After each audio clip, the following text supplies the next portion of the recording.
Hello दोस्तों, आप सभी को इनसाइड एक्शन में स्वागत है। आज हम एक्सप्लेन करने वाले हैं 2012 में रिलीज हुई एक व्हेल रेस्क्यू फिल्म को, जिसका नाम है बिग मिरेकल्स। ये फिल्म 1988 में हुआ एक ट्रू स्टोरी के ऊपर आधारित है, जहाँ पर 3 व्हेल को बचाने के लिए 2 देश साथ मिलकर काम किए थे। अब इस मूवी का एक्सप्लेनेशन शुरू करने से पहले आप सबको एक रिक्वेस्ट है, अगर आपको एक्सप्लेनेशन पसंद आए तो चैनल को सब्सक्राइब कर देना। अब बिना देरी किए कहानी को शुरू करते हैं। कहानी की शुरुआत में कुछ व्हेल शिकारियों को समंदर की गहराइयों में देखते हैं, जहाँ पर उनका लीडर मालिक अपने पोते को शिकार करना सिखा रहा होता है और इन व्हेल हंटर्स को इनुपियर्स कहा जाता है। अगले सीन में 1988 समय का अलास्का के बैरो नाम के एक छोटी सी शहर को देखते हैं, जहाँ पर अक्टूबर का महीना चल रहा होता है और सर्दियाँ शुरू हो चुकी थी। वहीं पर एडम नाम का एक न्यूज रिपोर्टर को देखते हैं, जो बैरो शहर के ऊपर डॉक्यूमेंट्री बना रहा होता है कि कैसे ये लोग इतनी खराब मौसम में भी सरवाइव कर लेते हैं, और बताते हैं यहाँ पर कुछ भी राशन या फिर सामान को पहुंचाने के लिए 4 प्लेन को 300 मील की दूरी तय करनी पड़ती है।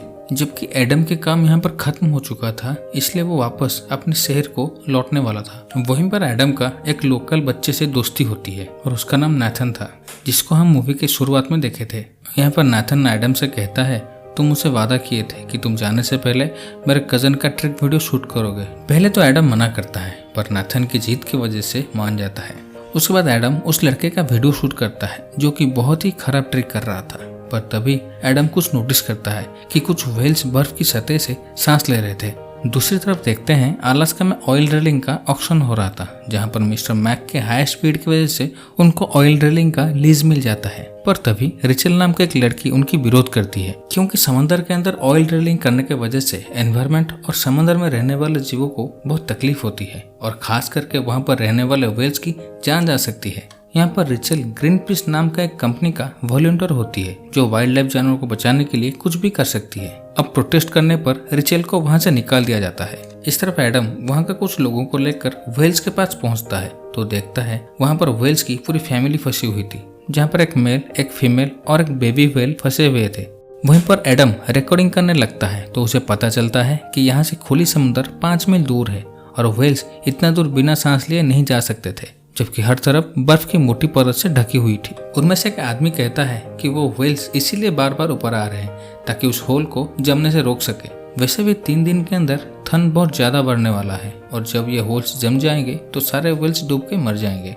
उसके बाद एडम सारे वीडियो फुटेज को अपने हेडक्वार्टर भेज देता है, और वहाँ से वो न्यूज को नेशनल टीवी पर ब्रॉडकास्ट कर देते हैं। एडम की न्यूज देखकर रिचल उसे फोन करती है और व्हेल्स के बारे में सारी जानकारी लेती है। उसके बाद एडम उसे ये भी बताता है कि वैसे भी 3 दिन के अंदर बर्फ जमने वाला है और व्हेल्स डूब के मरने वाले हैं, और उससे पहले यहाँ के लोग उन्हें मारकर खाने वाले हैं, क्योंकि सर्दियों के लिए उनके पास खाना कम बचा है। उन दोनों की बातों से पता चलता है कि रिचल एडम की एक्स गर्लफ्रेंड थी। अगले दिन रिचल अलास्का के गवर्नर से मिलने जाती है और उनसे व्हेल्स को बचाने के लिए मदद मांगती है, और उनसे कहती है एक आइस ब्रेकर शिप की मदद से बर्फ को तोड़कर व्हेल्स को आजाद कर सकते हैं। रिचल की बात को सुनकर गवर्नर वहां से हंसते हुए चले जाते हैं और रिचल की बात को नजरअंदाज कर देते हैं। यहाँ पर दूसरे न्यूज चैनल्स एडम की रिपोर्ट को देखते हैं और व्हेल्स के न्यूज को अपने चैनल पर दिखाने लगते हैं, जिसकी वजह से देखते ही देखते ये न्यूज हर तरफ फैल जाता है और बहुत सारे एनिमल लवर्स का ध्यान इस न्यूज की तरफ खिंचता है, और ये न्यूज अमेरिका के प्रेसिडेंट के पास भी पहुंच जाता है। अगले दिन रिचल को एक अनजान औरत कॉल करती है और उसे व्हेल्स को आजाद करने का एक आइडिया देती है, और बताती है प्रूडवे में एक बर्फ तोड़ने की मशीन है जो व्हेल्स को आजाद कर सकती है, लेकिन तुम्हें नेशनल गार्ड की मदद लेकर उसे यहाँ पर लाना होगा। तभी हम देख पाते हैं वो कॉल करने वाली औरत मिस्टर मैक की वाइफ होती है। जहाँ पर मिस्टर मैक एनवायरमेंट का फिक्र ना करते हुए ऑयल ड्रिल का लीज ले रहे थे, वहीं पर उनकी वाइफ एक एनिमल लवर होती है। उसके बाद बैरो में बहुत सारे न्यूज रिपोर्टर्स का भीड़ बढ़ने लगता है, ताकि वो लोग भी इन व्हेल्स की स्टोरी कवर कर सके। यहाँ पर रिचल मिस्टर मैक को कॉल करती है और उनके बर्फ तोड़ने की मशीन को मांगती है, पर मिस्टर मैक उसे देने से इनकार कर चुके थे, क्योंकि रिचल उन्हें ऑक्शन हॉल में बदनाम करने की कोशिश की थी। तभी हमें पता चलता है वो बर्फ तोड़ने की मशीन मिस्टर मैक का ही था।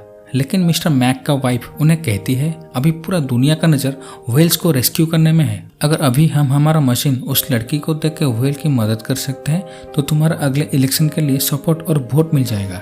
मिस्टर मैक को उनकी वाइफ की बात सही लगती है, इसलिए वो रिचल को अपनी मशीन इस्तेमाल करने की परमिशन दे देता है। उसके बाद रिचल न्यूज में इंटरव्यू देते हुए कहती है हमारे पास अभी बर्फ तोड़ने की मशीन को इस्तेमाल करने की परमिशन है, पर उसको लाने के लिए गवर्नर का ऑर्डर चाहिए, लेकिन वो व्हेल्स की मदद नहीं करना चाहते हैं। जब रिचल की इंटरव्यू गवर्नर टीवी पर देखते हैं तब वो उसे हेल्प करने को मान जाते हैं और नेशनल गार्ड को उस मशीन को लाने का ऑर्डर देते हैं। उसके बाद मिस्टर मैक जाके कर्नल बॉयर से मिलते हैं और उनकी ऑयल रिग से बर्फ तोड़ने वाली मशीन को बैरो तक हेलीकॉप्टर के थ्रू खींच के लाने को कहते हैं। जबकि यह मिशन 270 मील की थी और खतरनाक भी थी, फिर भी मिस्टर मैक के कहने पर कर्नल मान जाते हैं। उसके बाद हम देखते हैं बैरो में विजिटर्स काफी बढ़ चुके थे, जबकि अक्टूबर के महीने में ठंड के कारण सब यहाँ से निकल जाते हैं। यहाँ पर रिचल भी आई होती है और वो एडम से मिलकर उसे कहती है जैसे भी करके हमें हंटर्स को रोकना होगा।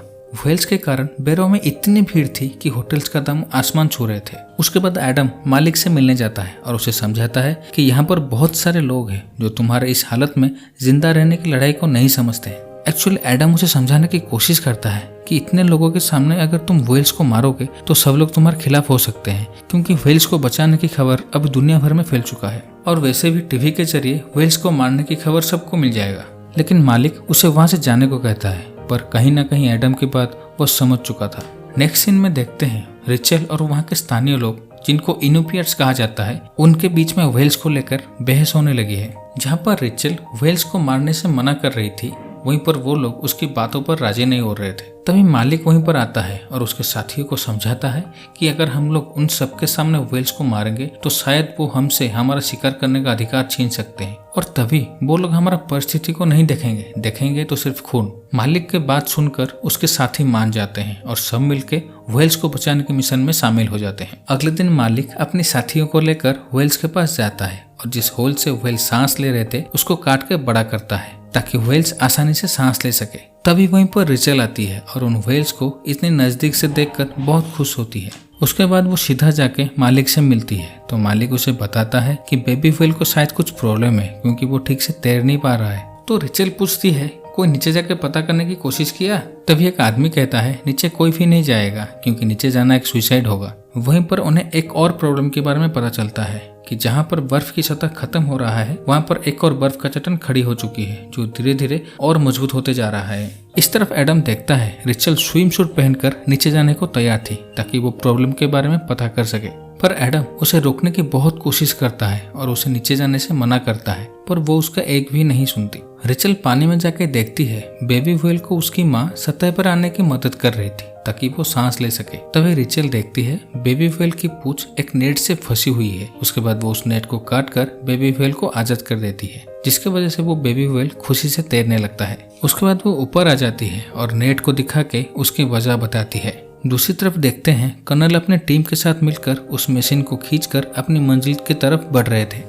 यहाँ पर मिस्टर मैक भी खुद को अच्छा दिखाने का एक भी मौका नहीं छोड़ रहे थे। इतनी लंबी रास्ता तय करने के बाद भी अभी भी बैरो पहुंचने में कर्नल को 48 आवर्स बाकी था। अगले दिन पता चलता है कि उस बेबी व्हेल को, जिसको सब लोग बैम बैम नाम से बुला रहे थे, उसकी तबीयत अचानक से बिगड़ने लगी है, जिसके वजह से वहाँ पर काम कर रहे लोग बैम बैम को लेकर बहुत टेंशन में थे। यहाँ पर कर्नल और उसका टीम आइस ब्रेकर को लेकर आगे बढ़ रहे थे। तभी उसके पास प्रेसिडेंट का कॉल आता है और वो उसके अच्छे काम के लिए उसे प्रोत्साहित करते हैं। अब यह रेस्क्यू मिशन इतना बड़ा बन चुका था कि व्हेल्स को बचाना नेशनल अफेयर बन चुका था। दूसरी तरफ एक अलग शहर में हम कार्ल और डीन नाम के दो आदमी को देखते हैं और वो लोग बर्फ पिघलाने वाला मशीन को बनाते हैं। यहाँ पर वो लोग भी व्हेल्स की मदद करने और अपना ब्रांड का प्रमोशन करने बैरो के पहुँचते हैं। उसके बाद वो लोग रिचल से मिलते हैं और उसे बताते हैं कि आप हमारे मशीन का इस्तेमाल करके व्हेल्स सांस ले रहे होल को जमने से रोक सकते हैं। लेकिन रिचल उनके बातों पर यकीन नहीं करती और वहाँ से चली जाती है। तभी हम देखते हैं वो होल बुरी तरह से बर्फ में जमने लगती है और बहुत लोग उस जगह को खुला रखने की बहुत कोशिश करते हैं, पर इसका कोई भी फायदा नहीं था। तभी उनमें से एक आदमी आके टेम्परेचर को चेक करता है तो देखता है टेम्परेचर -50 पहुंच चुका था। उसके बाद वो आदमी रिचल को उनकी बुरी हालत के बारे में बताता है और कहता है शायद हम व्हेल्स को बचा नहीं सकते। तभी रिचल को उन दोनों आदमी का ख्याल आती है और वो उन दोनों को लेकर तुरंत व्हेल्स के पास पहुंचती है, पर जब वो लोग उस मशीन को चलाने के लिए जनरेटर को स्टार्ट करते हैं वो स्टार्ट नहीं होता क्योंकि वो जनरेटर बिल्कुल जम चुका था। उसके बाद रिचल एडम को वाकी टॉकी पर कहती है तुम्हें अपने स्टूडियो से एक जनरेटर को स्टार्ट करके व्हेल्स के पास लाना होगा, नहीं तो जनरेटर रास्ते में जम जाएगा और अगर थोड़ी सी भी देर करोगे तो व्हेल्स मर जाएंगे। रिचल की बात मानते हुए एडम उसके स्टूडियो से एक जनरेटर को चालू करके हेलीकॉप्टर के पास पहुंचता है, पर हेलीकॉप्टर का पायलट चल रहा जनरेटर को हेलीकॉप्टर से लेने को मना करता है क्योंकि उसकी धुएं से सब बेहोश हो सकते हैं। इसीलिए रिचल हेलीकॉप्टर का डोर को खुला रख के चलने को कहता है। अब पायलट वैसा करता है, पर हेलीकॉप्टर का गेट खुला रखने की वजह से तापमान -70 तक पहुंच चुका था। फिर भी सब लोग जैसे तैसे करके व्हेल्स के पास पहुंच जाते हैं। उसके बाद वो लोग उस मशीन को उस जनरेटर से कनेक्ट कर देते हैं और उसको चालू कर देते हैं। इतनी छोटी मशीन देखकर सबके मन में डाउट था कि ये काम करेगी या नहीं, जबकि उनके पास कोई चारा नहीं था तो ये करना पड़ता है। पर कुछ समय बाद वो मशीन अपना कमाल दिखाता है और बर्फ को पिघला देती है। इतनी मुश्किल काफी नहीं था, तभी पता चलता है कि आइस ब्रेकर को लाने के समय वो एक बहुत बड़े गड्ढे में फंस चुका है, इसीलिए उसे अभी व्हेल्स के पास पहुंचाना नामुमकिन है, जिसके वजह से कर्नल बहुत निराश होता है। जबकि आइस ब्रेकर यहाँ पर नहीं आ सकता था, इसलिए मालिक अपने साथियों को लेकर व्हेल्स को खुले समुद्र के पास पहुंचाने का एक प्लान बनाता है, जहाँ पर मालिक कहता है कि वो लोग हर 60 फीट पर होल बनाते हुए व्हेल्स को समुद्र के पास ले आएंगे। आइस ब्रेकर की फेल होने की बात प्रेसिडेंट तक पहुंच जाता है, जिसको सुनकर वो थोड़ा सा अपसेट होते हैं। तभी उनका एक सलाहकार कहता है कि एक रशियन आइस ब्रेकर सिर्फ उस एरिया में है जिसका वो लोग सहायता ले सकते हैं। पर तभी अमेरिका और रशिया के बीच में रिलेशनशिप ठीक नहीं थे, इसलिए प्रेसिडेंट उसकी बात को इग्नोर करते हैं। यहाँ पर व्हेल्स उनके बनाए हुए होल में नहीं आ रहे थे, तो मालिक कहता है बैम बैम का तबीयत बहुत खराब है, इसलिए उसके माता पिता उसको छोड़ के नहीं आ रहे हैं। तभी सभी लोग मिलकर फैसला करते हैं कि उनको रशियन आइस ब्रेकर शिप का जरूरत है, नहीं तो वो व्हेल्स मर जाएंगे। इसलिए वो प्रेसिडेंट से इसके बारे में बात करते हैं, तो प्रेसिडेंट आखिरकार मान जाते हैं, जिसके वजह से रशियन शिप के कैप्टन को व्हेल्स को बचाने के लिए उनकी अथॉरिटी से ऑर्डर मिल जाता है। और ऑर्डर मिलते ही रशियंस भी व्हेल्स को बचाने के लिए निकल पड़ते हैं। यहाँ पर सबको पता चल चुका था